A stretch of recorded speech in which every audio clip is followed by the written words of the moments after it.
Oops. Alright, so we just got done watching Spider-Man No Way Home. Probably the most anticipated movie for us in a long time, maybe ever, right? More than likely ever. Yeah, just again can't establish how grateful and how crazy it is that this movie even happened, right? So we finally seen it, and I think it definitely did not disappoint. No. As an overall thing, I think it did everything perfectly, or not perfect, close to perfect. More, very close. Very close. Yeah, about as close as you could get, right? Because nothing is perfect, right? Except for you. So that's a fucking lie. So I guess we'll just kind of go through the movie from start to finish, right? For the most part, with our thoughts. I think that's the easiest way for my brain to do it, because obviously there's so much here to talk about and unpack, you know. So yeah, we start off very much in the swing of things, right? Funny. With the same, you know, the way the last movie... I suddenly have to be somewhere else. The way the last movie ended, you know, they get you in it, you know, and it did not feel like... Because I pretty much played out the movie in my head, you know, 1,000 times because I was so looking forward to it. And I was like, okay, Peter swings right from that pole to Doctor Strange, and then the spell fucks up, you know. But, so it doesn't have like the Spider-Man 3 Sam Raimi things where it just goes... what you would expect because it has so many villains. But no, I think it's paced very well. And yeah, I like the comedy stuff in the apartment. It stands out to me where Aunt May thinks that Peter's like having sex or something. And like, yeah. But I felt in Peter's shoes in that. Yeah, this is really serious. Like, I was with him. I was like, okay, there's people outside. This is really bad, you know? People, helicopters outside his fucking apartment at windows and at the door, knocking at the door, like, hey, let me in. Is it true? Yeah, so you neighbors feel, and stuff. Yeah, you feel that panic. There was like assholes too, like trying to grab him and beat him up, like, hey, let me take that mask. Mm-hmm. Which I still think is crazy that there would be people that would. I mean, I think there would be people to do that, but I think the majority of people would still be like, you know, oh wait, there's you know, no way. Yeah, like, what's up, you know? But I guess Mysterio did establish himself as like a great hero. Everybody was saying, like, you know, the one of the best. So people loved him just as much as Spider-Man, you know, if not more. So yeah, I like all of that, you know, little precursor setup. I think overall, I'll just get out of the way. I do think that Zendaya and Ned, I'm not sure of the actor's name, I can't remember, but you know, MJ and Ned, I think were not like I felt like them in the past movies. Like, okay, they're here, but kind of why are they here? You know, or I could do without them. I get why they're here, but I just don't care for their characters, I guess. But I think they worked really well in this. I thought the acting and stuff was really good, and how they add to Peter's story and the weight of all of it. You know, for the most part, it was all that little side stuff is good. This is just minor stuff I'm trying to get out of the way before we talk about the big stuff. So then a big thing, Matt Murdock comes in for one scene. The Netflix, it's taken them way fucking too long to do this, for the TV shows to spill over into the movies, because it depends. If we're talking about the Netflix shows, the movies don't really spill over into them that much, but they, you know, do. And then if you're talking Agents of S.H.I.E.L.D., the movies way spill over into Agents of S.H.I.E.L.D. But anyway, it's not about that. But yeah, so finally, you know, we get Daredevil in there, just basically just to satisfy the fans, I think. And I'm pretty sure, I don't know for sure, but I think that they're gonna do something else with him, more of a show, or maybe something more in the MCU. I think they have to. Yeah, and this was kind of their way of, unless it's already been announced, I don't know, but this is kind of their way of telling us that, because he really served no relevance to the plot, other than fan service. I don't think at all, because... Yeah, the whole, like, oh, Spider-Man needs a lawyer, he's gonna go to jail for murder. It was literally, like, the first 10 minutes of the movie max. It wasn't even a plot in the movie, really. Yeah. So, yeah, it was literally just call a lawyer, lawyer's here, he says, you're good. That was it. That was literally it. Yeah, but that's what I was going to ask. I was so shocked, or not shocked, I unfortunately had a lot of this movie spoiled for me by YouTube, because... Fuck you guys who do that. Of course, they didn't let out anything about this movie, you know, as terms of spoilers, like apart from the villains, you know. So since I made it up until the day I was gonna see it, pretty much, I was like, okay, I usually don't mind spoilers, but I was like, since I made it this long, I'm not gonna do it. And of course, it comes to me anyway on my YouTube recommended. Whenever I refresh the page, it would pop up every single time with like a new spoiler. I'm not kidding. I'd refresh, and there would be a new one at the top. I was like, you got to be kidding me.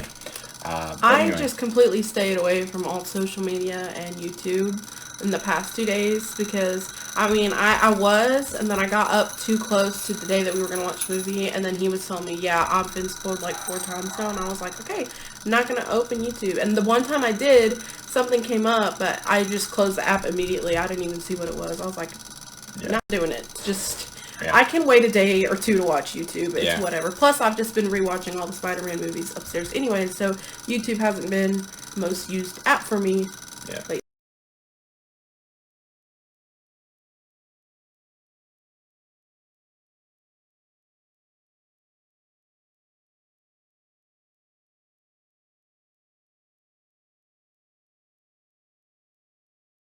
But anyway, but Matt Murdock, I like the scene with him where he grabs the rock, you know, and Peter's like, how'd you do that, you know? I'm a great lawyer. But, yeah, I'm a great lawyer. Yeah, that line was good. But I'm just, I'm wondering, they called Matt Murdock and his writing pitching, they called him for Matt Murdock.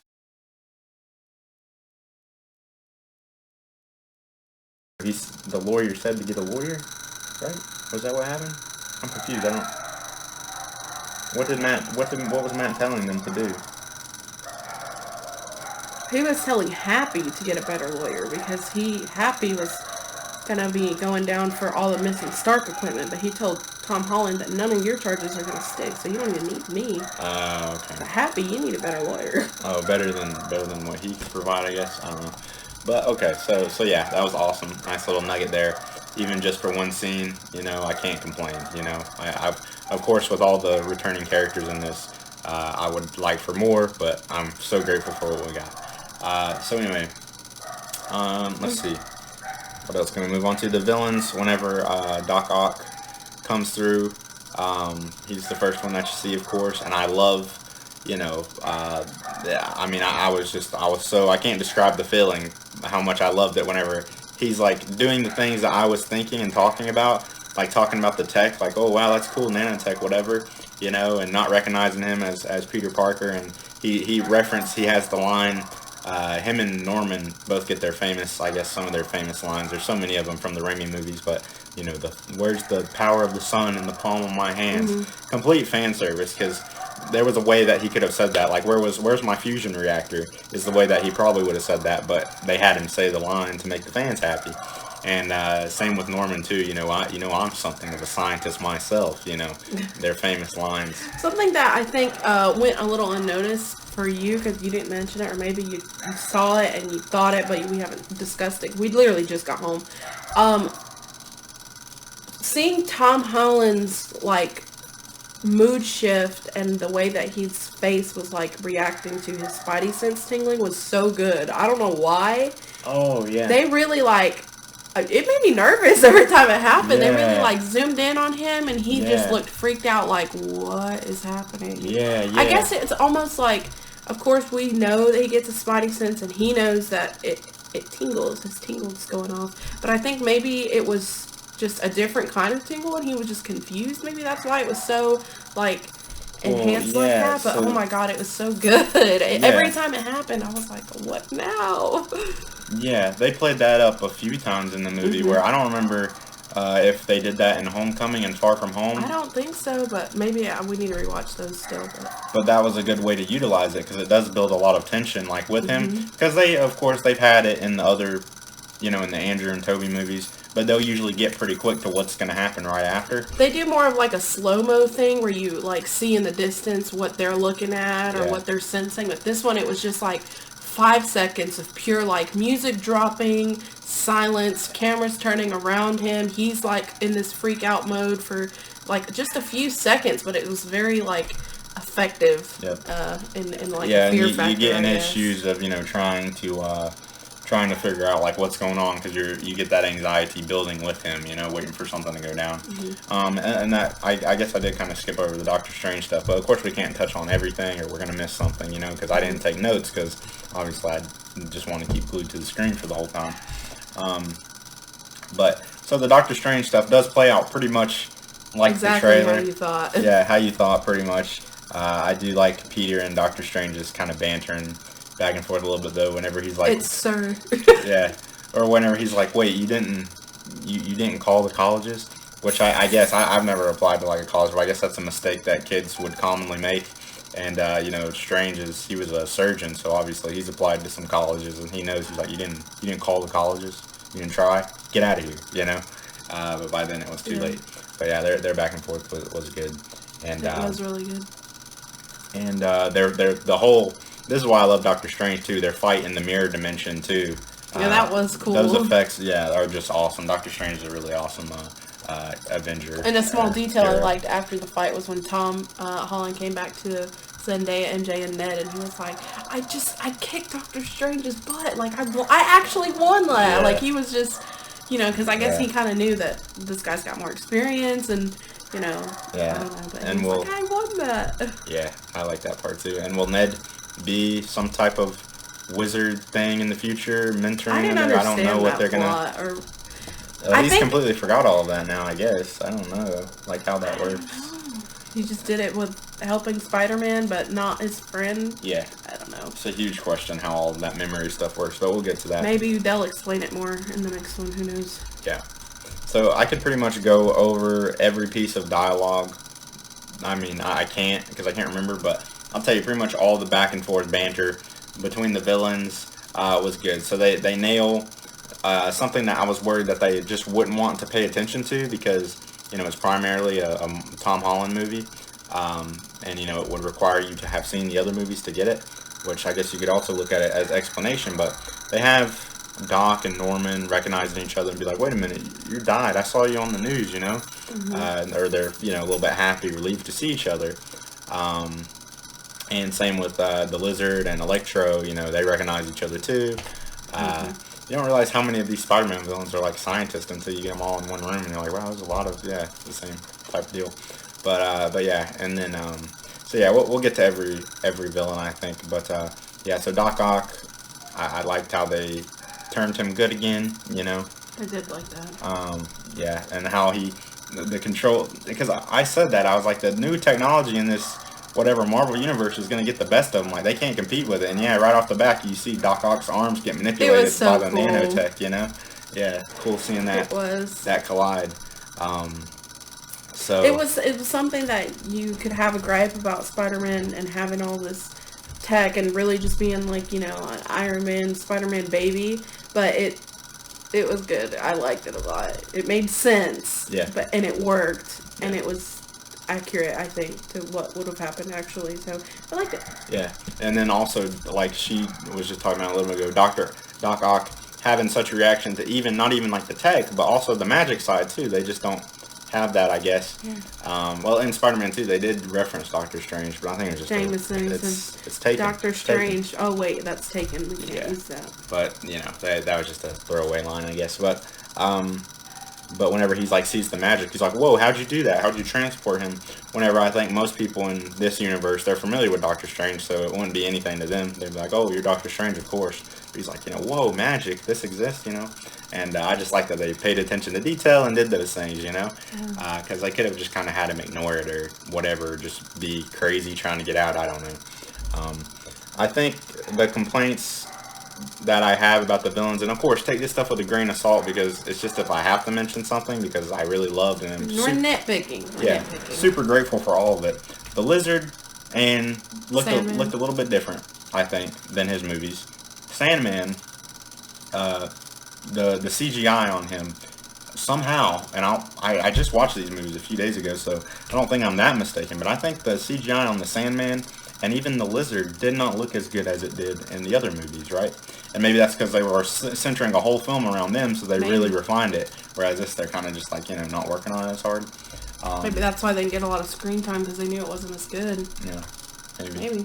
But the Lizard, The lizard character, yeah, so what she was saying, the lizard character, I mean, again, We got like 4 collective scenes, and they were all like 10 seconds max. Yeah, and it's okay because they don't all have, odds are they don't all have that much story to bring, and you don't want it to feel overcrowded. But the lizard did just feel like sometimes they were just wanting him out of the way because they just didn't know anything to do with him, which is fine. I'm not saying just because you didn't know what to do with him, don't bring him in. I was glad he was there, but he was definitely the one that was the weakest out of all of them. Definitely. Because they just had him literally. The lizard wanted to stay in the truck. Oh, why? He just wanted to stay in the truck. Like literally, I think that was a line. But it would just look weird having him fit into the apartment. I don't know. They could have said, oh, he won't fit through the door or something like that. But he was like, no, he wanted to wait in the truck. And then whenever they had the lizard turn to human, we didn't get to see his face, really. I'm pretty sure they got that actor back. I don't know if he would have aged terribly. I mean, that's 2014, so I guess it's almost been 10 years. Maybe they didn't want to do any de-aging to him. I don't know what was going on. But, yeah, they showed his face for like 2 seconds. I didn't even get a really good look at it because there was like the smoke from the one of them was a profile, just like from the side, and it was a few seconds, and then one was face on, but also it was just still a few seconds, like 5 seconds or less for both scenes collectively. It was just, yeah. But I mean, it wasn't bad. It was just kind of strange. Yeah, just strange. We were not confused. Bad, that's all. Yeah, not bad by any means. And then Sandman, you see him for a split second. You get a better look at him than you do the lizard, but still, it's just a split second. But anyway, so yeah, that was the lizard. Really, no new substance or anything to his story at all. Sandman, I really liked his approach in this one. Kind of taking the middle ground. That you would expect him to. So, because I saw in the trailers, I was like, why is he bad again? But he's not really bad. He really tries to tolerate this shit of Peter trying to put the villains back where they came from, but cured, I guess, was the way Peter wanted to go about it. I guess because if they went back cured, they wouldn't have to fight Spider-Man and get killed, ultimately, whether it be by their own hand or whatever, you know. Yeah. And Sandman, you know, as we saw in Spider-Man 3, he's not really bad, so he was just kind of being patient with it. You know, waiting around, and then finally he's just had enough with the villains are doing shit, not, you know, responding and stuff, so he's like, yeah, fuck it, I'm just gonna steal this shit, I'm getting out of here, you know. But whenever he sees Tobey's Spider-Man, which they're in the movie, whenever he sees Tobey's Spider-Man, I think he doesn't calm down, because I don't think he knows it's Tobey, because, you know, they're all fucking Spider-Man and going everywhere, so he's not really paying attention to it. But yeah, they have a nice moment where they, you know, it's like, you know, Marco, it's me. Crown of Statue of Liberty, and yeah, and he realizes it's him, and he's kind of, I guess, happy to see him. And they played the Sam Raimi Spider-Man theme just for a moment, just for a little bit. I didn't hear the Amazing Spider-Man 2 theme, which I really wanted to hear because it's really good, really fucking good, just as good as that one. But I didn't hear it. But again, I believe that I saw somebody say that the Amazing Spider-Man 1 song was in there somewhere credited, but I just didn't hear it. But I did hear Spider-Man Sam Raimi one in that scene. So yeah, that was nice. Just a little moment, you know, is all they really needed for that, and I'm glad that we got it, you know, because we didn't have to get it, you know, it wasn't really relevant to the story, but they did focus on Flint and Tobey having a moment there. So yeah, there was that. The villain that I had the most problem with was Electro, for sure. I did not, I mean, so I told her, if we were picking off from the moment right before he died, why did he have this sudden, like, great personality change? Like, if he looked different, I mean, whatever. I mean, although he did, I don't know. No. Not the yellow. I mean, like, the whole, like, look of actual Jamie Foxx as he was playing him. He just was, he didn't even have nerd personality. Just a different person completely. Yeah. Yeah, absolutely. That was my thing. That was very weird. It was just like they kind of retconned a lot from Amazing Spider-Man 2. Now, I'm not saying it was good in that movie, whatever, you know, you want to think about it, right. That's fine. But even so, you got to keep it consistent.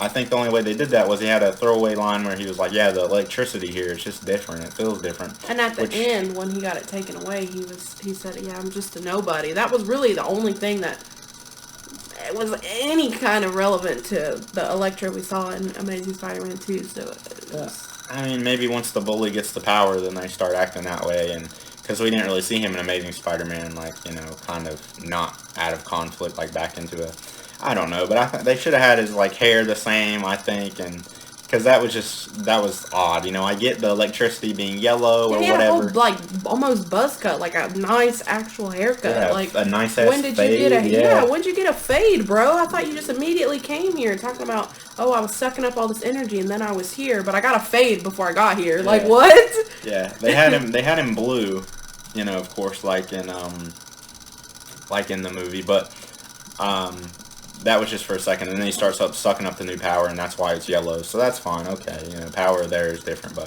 like I said, his whole personality change and look, I didn't like it. It wasn't explained really. I was okay with it in the trailer because I thought we would get some explanation to it more than what we got, but yeah, we didn't. But really. Again, it is what it is. It's nitpicky, but he didn't really feel like the same Max, other than the dialogue that we had between maybe him and Andrew Garfield, right? So yeah. And then we get Willem Dafoe, which I told her I'm convinced that he's actually insane. In his private time, he's actually insane because you can tell he was just having a fucking ball coming back and just acting fucking insane. You know, there's some scenes where he's like smiling and looking fucking just nuts. You know, he's still got the laugh and the voice, you know, knows when to turn it on and off. Yeah, he's fucking bananas. But yeah, he kills it. We don't really see his iconic costume that much. It's like torn under his clothes. They kind of want him to hide it. I don't know.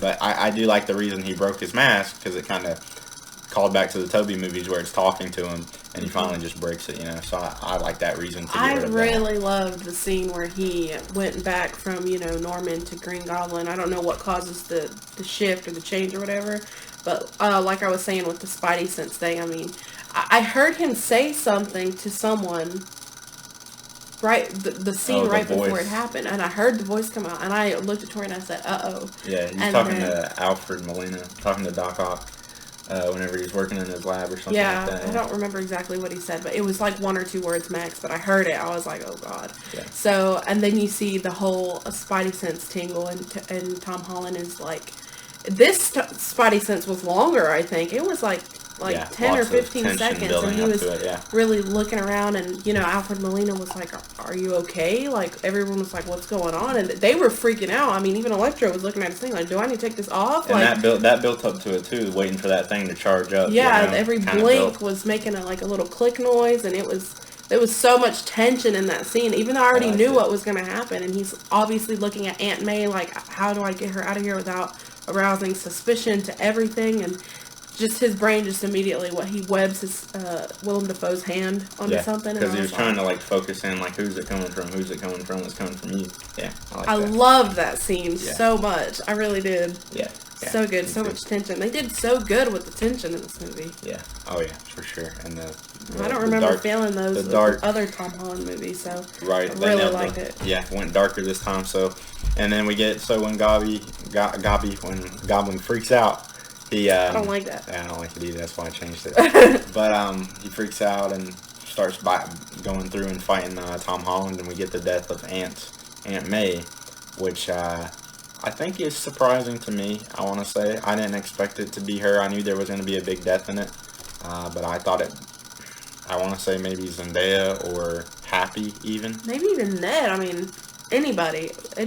Yeah, but I really didn't see her coming for that. But yeah, it was very sad, her death scene. The way very dark. They kind of, play it like she's up, kind of just realistic how you'd be. She gets up, she's like, oh, I'm fine, let's go, whatever. And then she just can't. And then you just can't. Yeah, and she's trying to tell Tom, her last things. Great power comes great responsibility to get that line, which was a good place to do it, I think. Although, fabulous. Tony Stark already kind of told him something similar, I believe. But anyway, so yeah, we get the famous line. And yeah, her death scene was handled really good, played out well, acted well, all of that.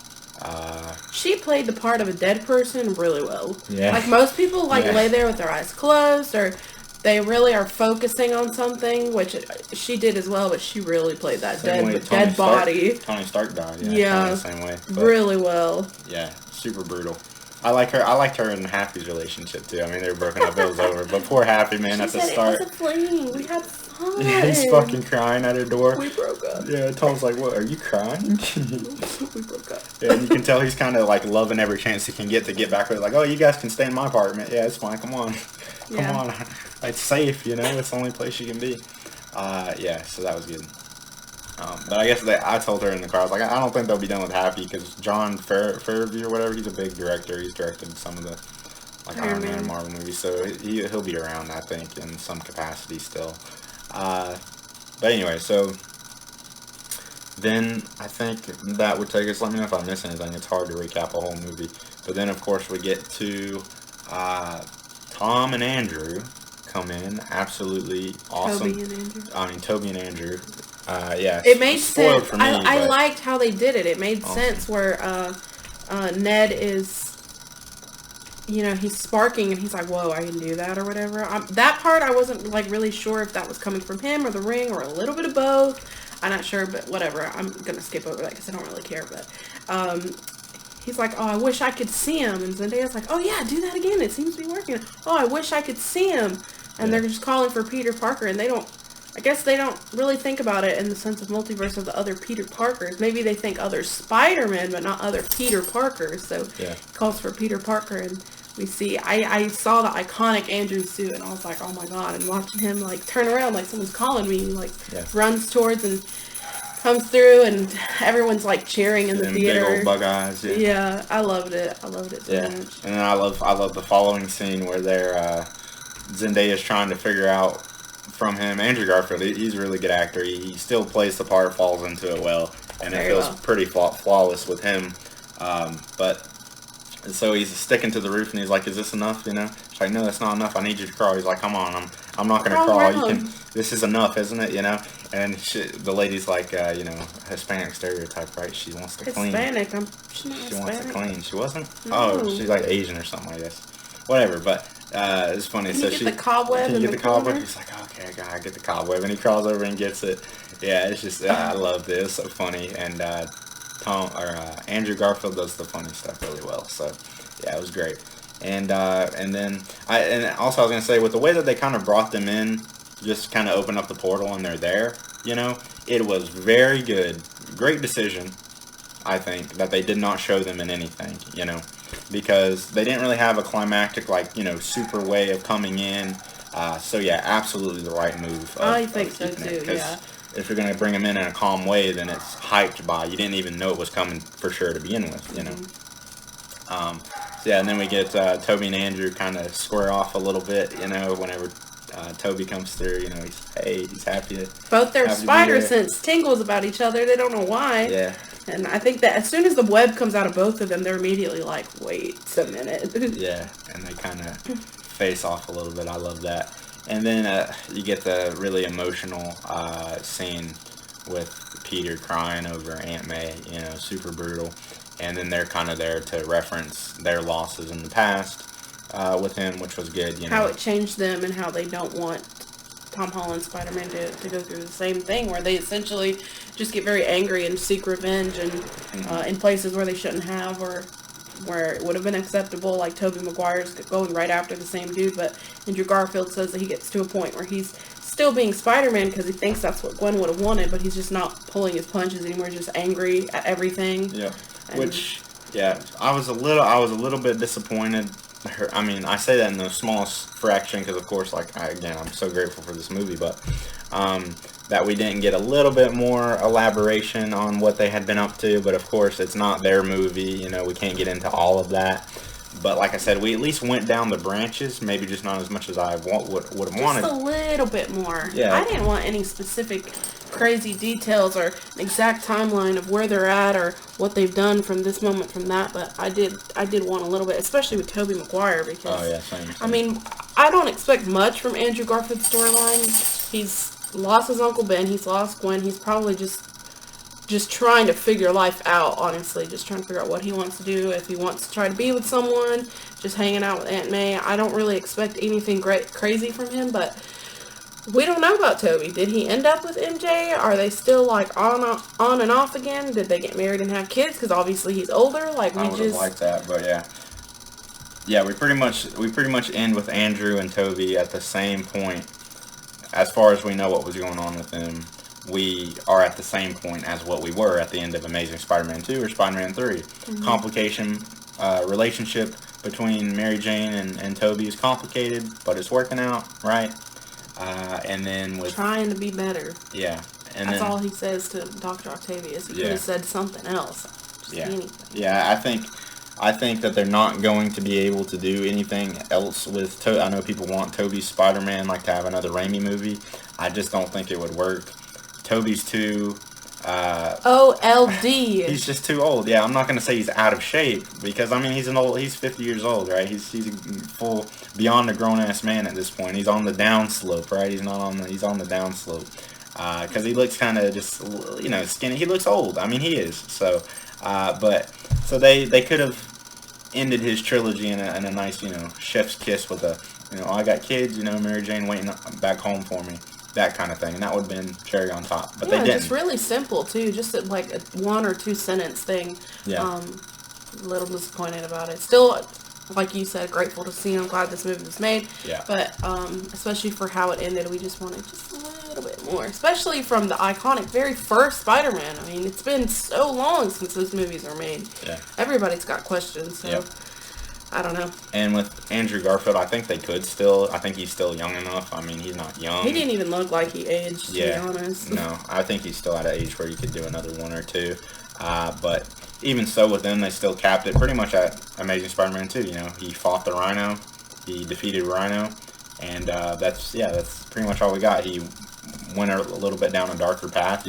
But I mean, we pretty much knew that he wasn't really happy at the end of the last one. Mm-hmm. We just pretty much just told us what we already knew. I wish we had gotten more new stuff and capped both of those series. I mean, even with Andrew, because like I said, they could do more with him, but will they? If they're not, then maybe give us a little bit more of a happy ending. Give Tom hope for a happy ending. I don't know, but like I said, all minor small beans. So then, something that I figured out what my gripe was. Like I said, it's not even anything major at all, but in the trailer, you see when Dr. Octopus comes on the bridge, and you see Peter Parker, and he does that iconic pose. 1 hand back, 1 hand down, squatting. They used that pose like 8 times in this movie. I was like, damn, can he not do something else? Yeah, for him. Yeah. I thought maybe the first 2 times, the one where he flips his suit on, really cool. Second time, I was like, okay. And then afterwards, I was like, why? Do something else. They did keep using that with him. I thought that too. But, so then we get some nice... I can't decide if, Toby was kind of not liking Andrew, or he was. I think it was a little bit in between. But it seemed like Toby was trying to one-up Andrew a little bit. Maybe they were playing a little bit to, the fans of them kind of colliding between Toby and Andrew. But they made it all right by the end of it. But there was just funny scenes in there where Toby would, I like to clear my head on the Chrysler building. Yeah, I'm on the Empire State Building. You look at him like, oh, well, yeah, okay, so what? It's pretty funny, so what, you land on a bigger building than me. You sit on a bigger building, so what? And then Andrew was like, yeah, I can totally do this with the lizard. I've done it before, no problem. And Toby's kind of like, okay, great, so what? Kind of like, what are you bragging? Yeah, I think it's just Andrew's cocky version of Spider-Man. We've seen it in The Amazing Spider-Man 1 and 2. That's just how he is in his personality. And Toby, like you said, is more awkward, shy, doesn't even know how to really talk to people kind of way. So both those personalities as Spider-Man, it was just strange. So, But I love the way that it played out in the movie. It was really, really good, really funny. Yeah, and so he says he's been thinking about the Goblin Serum for a long time, so that's interesting. Not something that we really got in the movies, but he had been thinking about how to cure Norman, so he's able to do that. Yeah, he probably just thinking, how could I have done things differently? His whole, however many years have passed since, we don't really know, but in major events, that is something that people tend to do afterwards. What could I have done? I could have done this. Maybe this could have helped, or whatever. So I like that. I did. Yeah, there's lots of good stuff in here with, dialogue, like I said, that we're going to miss. But there was one that just came to mind. I really like between Sandman and Electro, where they both kind of, because you never think about this stuff, or some of it you just don't, but I'm glad that they did. Where he's like, yeah, I fell into a vat of sand. I fell into a vat of electric eels. He's like, yeah, well, I guess just be careful where you fall, It's kind of funny, just funny, awkward dialogue between them, but I loved it. The comparisons there. Cool.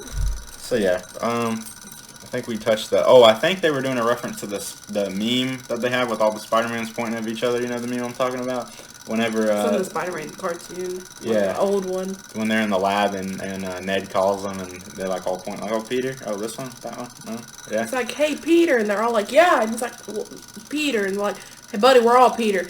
Peter Parker, we're all Peter Parker, dude. Yeah, so I'm glad the computer. Yeah, I'm glad that they touched on all of the things that you could think about. You know, for the most part, they went down that avenue just a little bit. Even, and I'm almost forgot. Even the route of the fact that Tom Holland and Andrew have to make their webs, and they talked about how Toby doesn't, and they're fascinated with the fact that, oh, you can do that naturally.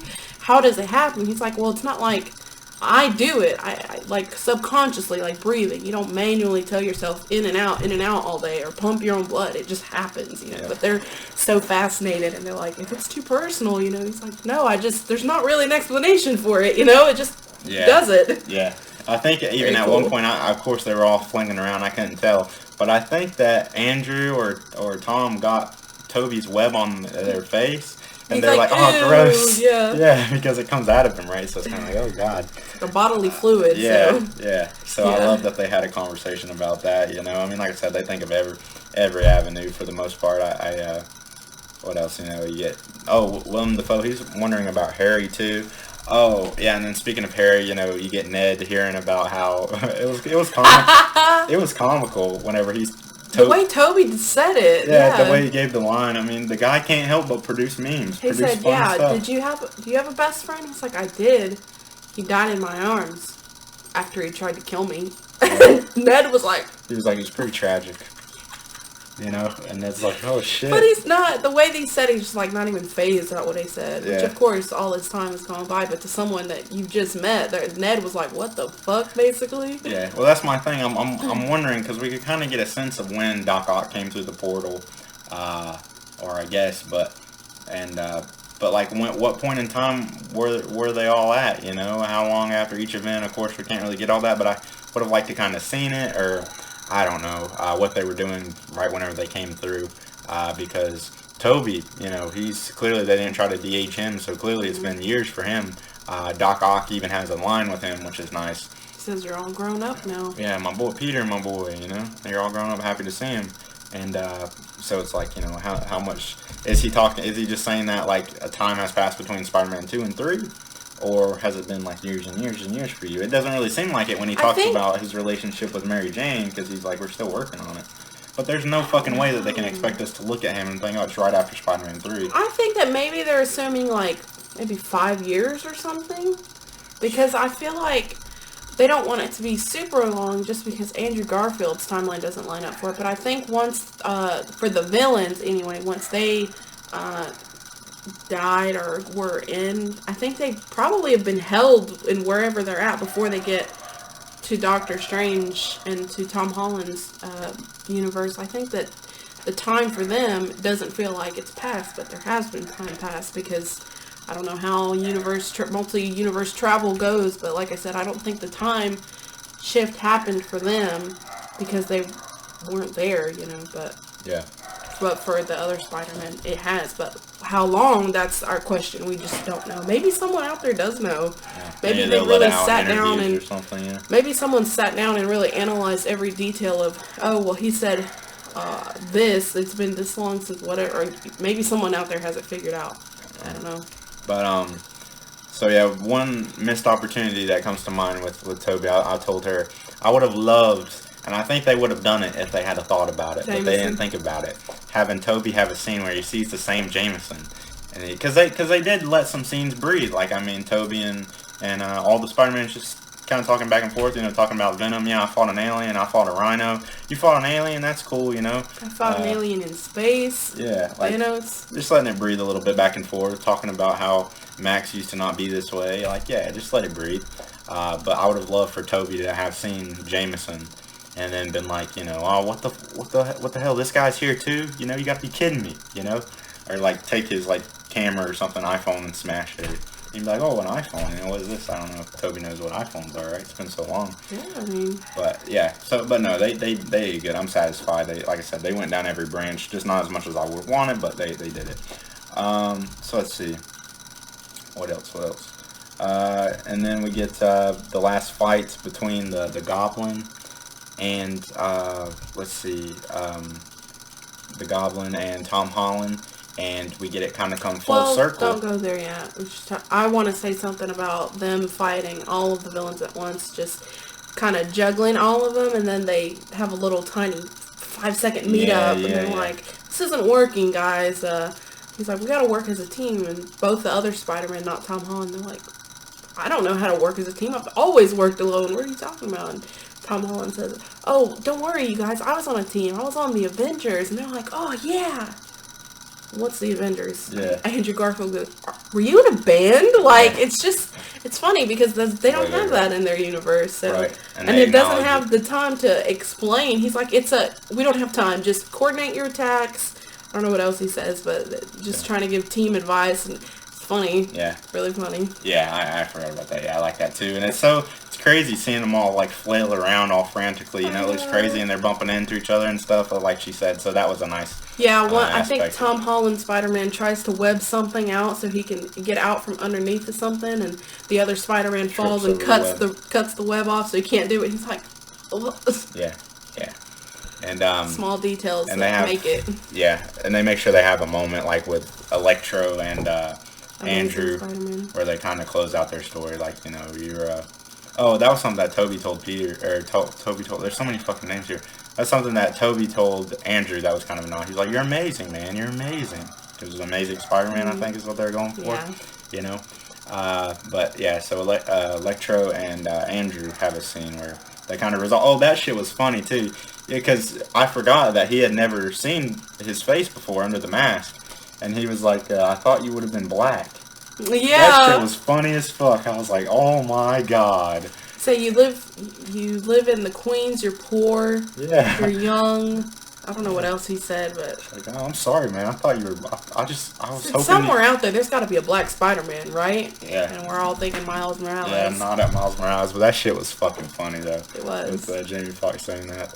I liked it. It worked well. Yeah, it did. And then see what else. Oh, there's something I was going to say. It was an aspect that they took with the Green Goblin's character just a little bit. I almost would have liked for it to be played on a little bit more, but, you know, it didn't want it to be overcrowded. It was already a 3-hour movie, but I do think it was paced very well.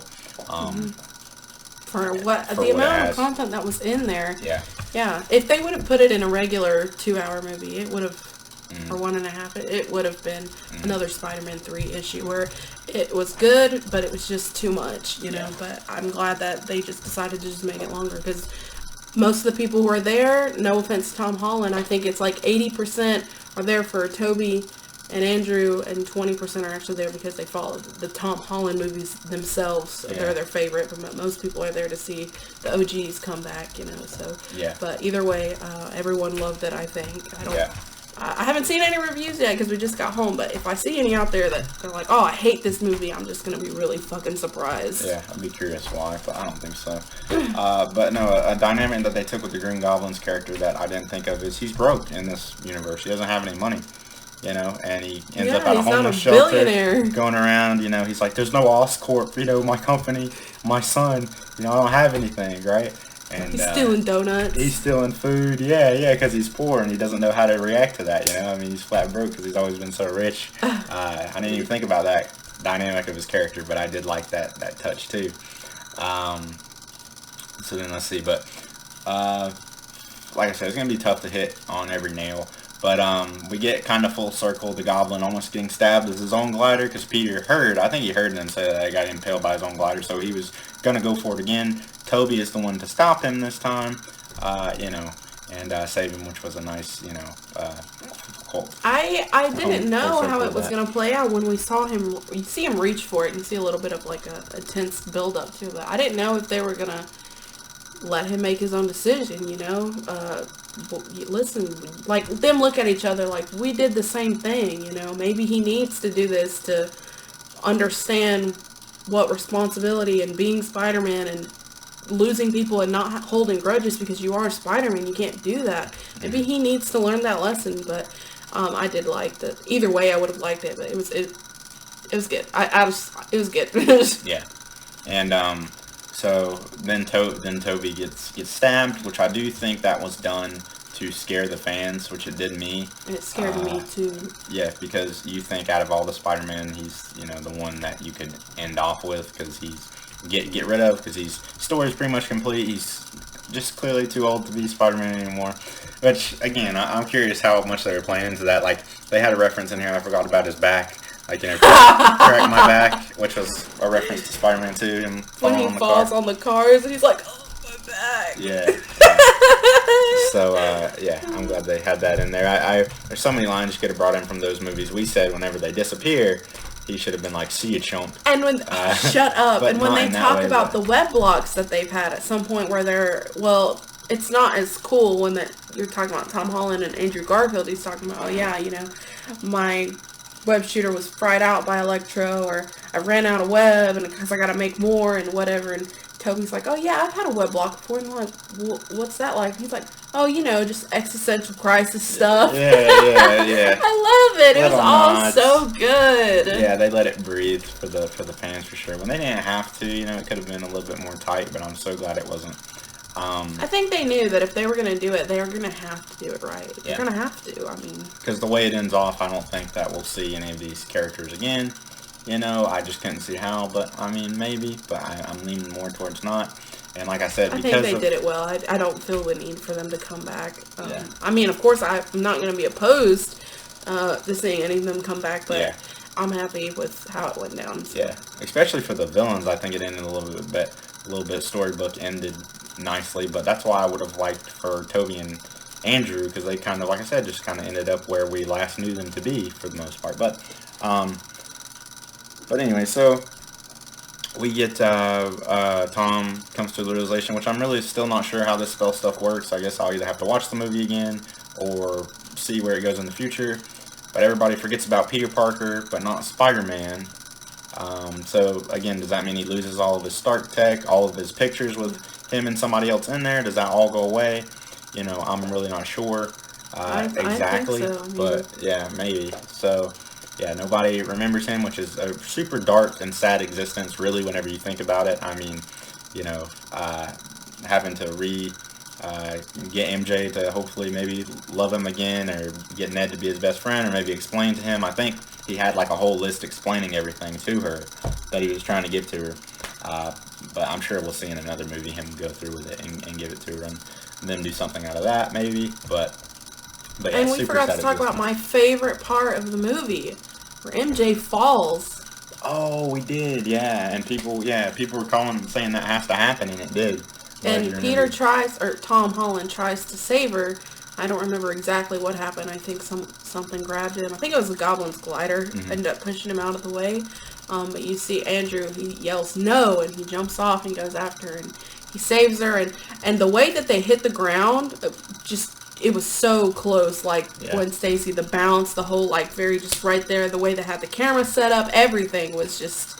And then he's crying, looking at her, and obviously she's like, oh my god, I was saved, you saved me, whatever. But he's crying, look at her, and she's like, are you okay? Yeah, she doesn't understand. But I was like, oh, if I'm gonna cry in this movie, this is the scene that's gonna happen, because he's like, the tears are coming out his eyes looking at her, so sad, but so good. Yep, I'm glad that they did that too. Because I called it. Yeah, a lot of the fans call it, if they're in here, then it has to be that way. And I already said that, I think, but the edited shots in the big fight was, that's the way it was too. So yeah, everybody goes back. Like I said, I would have liked maybe a little bit of a nice line and storybook end for them, because they kind of just piece each other and go, or one of them stay somehow. But no, they had to go. It had to happen. And it's funny, there's so much funny stuff in here, I'll miss them, but Andrew holding up Toby, and he's like, you're in a lot of pain, aren't you? Whenever Tom just kept rambling on and on and on. Yeah, and he's like, no, but we know, we get it, and they all hug. And just trying to explain things to him. They're like, dude, we're all Spider-Man, we all know how it is, we know what you're thinking right now, we gotta go. Yeah, but yeah, super dark ending, I think, super sad, but he still trudges on. And apparently, we were pretty sure he makes a new suit at the end of the movie. Yeah, you see the fabric and you see the sewing machine, which makes sense because Tony Stark never had a good relationship with Peter Parker to give him the suits and the technology and stuff, so he makes his own suit. And I am a very big fan of that suit. I love it. I love the blue, the electric blue color. I love it. I love it so much. And I love the final shot of him swinging through New York. And I think he's even doing the fucking woo thing. He's like screaming and stuff. But the snow and the Christmas lights and the Christmas trees and the new suit, it's just all very, very good. Yeah. Very good. I think you hear both of Toby and Andrew do the woo too. At one point where when they first swing together, yeah. So. Oh yeah, because Andrew says, "I've always wanted brothers." Yeah, so Andrew was really happy. I love you guys. Yeah. Thanks. Yeah. Yeah, it was great. All the interactions were great, and but let's see. So, yeah, we did the new suit, and then I guess we move on to the after credits. Forgot about scene with Venom, which I'm disappointed that it doesn't look like Tom Hardy will be in the movies. But I'm so confused how they're doing the Sony shit too, because we watched the Morbius trailer before the movie, and they got the Vulture in there.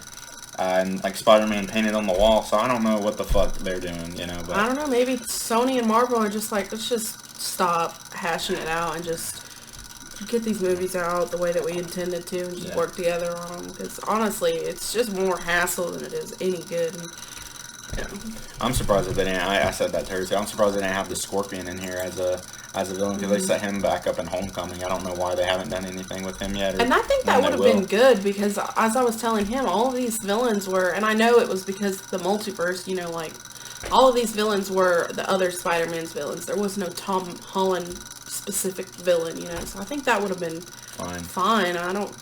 But maybe in practice it would have been not fine. I don't know, but whatever. It's for a different movie. But how unepic are these other Spider-Man movies going to be without all of this shit plastered on it? You know what I mean? The Homecoming movies and stuff. Yeah. I mean, usually it's pretty, just the way it goes with these Marvel movies now. They don't just have a Captain America movie with Captain America. Yeah. You're going to have fucking, I don't know, fucking Tony Stark in there with him or something, just as an example. You're going to have somebody else paired on to pique your interest too. But yeah, so the Venom scene, I love Tom Hardy as Venom, man. I know people shit on those movies. She hasn't seen them, I don't think. I have so much.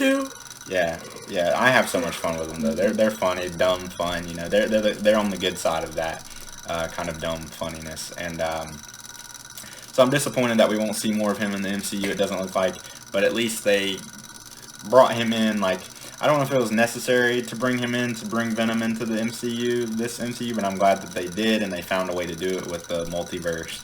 And but I'm just confused how it's gonna work now, because but we did get a little bit. I like in the bar, Tom's getting Tom Hardy, fucking Eddie Brock is getting explained to him about the Avengers, and he's trying to figure it all out, because he doesn't have any of that in his universe. And it sounds crazy when someone explains that to you for the first time. Like, what the fuck are you saying? Some alien that loves stones? That's what he said. Yeah. Some alien that loves... Can you explain that again? Yeah. There's a billionaire with a metal suit? What? Yeah. So I'm glad that they went a little bit more into seeing Tom Hardy's reaction to all of that, because of course that's why you want to see him in the MCU, to see his reaction to all of this shit. So we get that a little bit, which was good. And he leaves behind a little drop of Venom, which was a nice little cliffhanger, but I don't know if Venom, like I said, if he splits off from him, if Venom left him completely. I don't think so, but maybe. Do you think there's going to be two Venoms, one good and one bad? Yeah, I don't know. Or if the Venom, will be like the voice of Tom Hardy. I hope so, because I love Tom Hardy as Venom, but we won't actually see the actor Tom Hardy. Or if it just gets on Peter in a suit and we don't actually have a Venom. I don't know how it's going to work, but I guess they'll do it in a different movie now for sure, because it's there to stay. It didn't get transported for some reason, but if it didn't get transported, why can't something else stay? Why can't Andrew and Toby stay? One of them. But, so anyway, and then at the very end we get the Into the Multiverse of Madness. It was almost like a full trailer, actually. I thought it was going to be less than that, but it has said to be like a horror movie. I've heard them say, and I am so excited for it. Yeah. And I didn't think that I was going to be. I mean, I love WandaVision. I love Wanda's character. I think that she has one of the saddest characters, her story, especially in the whole WandaVision show. So I think she's very interesting. Of course, now Tom Holland has a very sad story in life now, but But yeah, the trailer did look pretty dark. Yeah, kind of creepy. They were building up at the start. He goes into like a multiverse or something. And there's another Doctor Strange, like an evil Doctor Strange. He's even wearing like all black. Yeah. So, and we see him talking to Wanda, and he needs her help in that. So yeah, that's cool. Looking forward to it for sure. I don't know if it's the next. I guess it is the next Marvel movie release probably. So yeah, just super awesome. Still can't believe this movie existed. It hit on the right notes. It didn't disappoint, like I said, except for excuse me. God damn! I got the voice of Venom for a second. A few things here and there. But just nitpicking. But just nitpicking. Overall, very, very good, and I look forward to watching it again. Yeah, me too. Just so much good stuff in there. So, yeah, I think that's about all we got. I mean, I'm sure we could continue to talk about this for a while, but I think we basically covered the bulk of it. So let us know what you thought of it, what your favorite scenes were, if we miss anything and we think about it later. We'll put it in the comments, of course. And yeah, thank you for watching, and we'll see you in the next one. Bye.